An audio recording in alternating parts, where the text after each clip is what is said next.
Jai Hind student, today we are going to discuss the another important chapter, that is employment.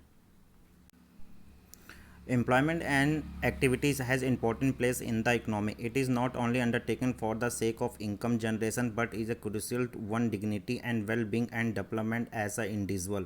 Economic growth without a proportionate rise in the employment opportunity is the growth without a social justice. A nation can progress when the rate of participation of workforce in the process of economic growth is high.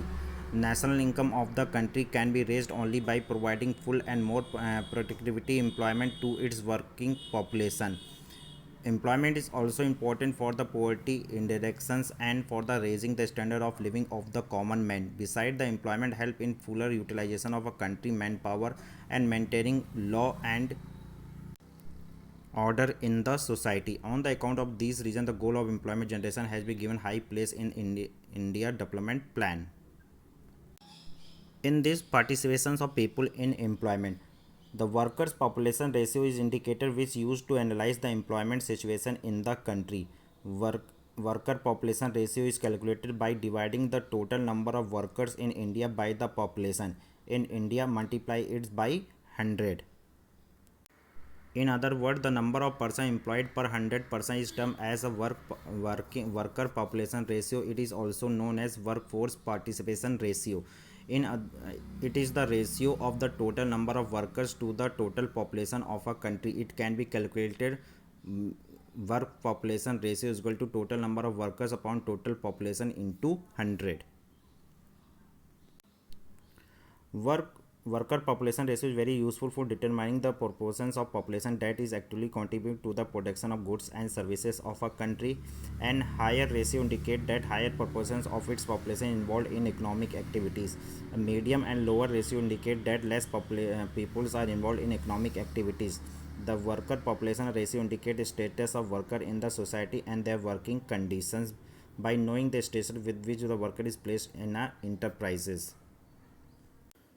Then the meaning of employment. Employment is an activity which enable a person to earn means of living. It referred to an arrangement by which a person earn income or means of livelihood. Employment may be either in the form of self-employment or wages employment. Self-employment, an arrangement in which the worker use his own resources to make a living, is known as self-employment. Workers who own operate enterprises to earn livelihood are known as the self-employed. About 52% of workforce in India belonging to this category. Self-employment is a major source of livelihood for the both man and woman. In case of self-employment, person make use of his own land, labor, capital, and entrepreneurship to make a living. For example, shopkeeper, trader, businessman, etc. Wages employment, an arrangement in which a worker sell his labor and earn wages in return, is known as wages employment. Under wages employment, workers is known as employee or hired workers, and buyer of labor in terms as employer.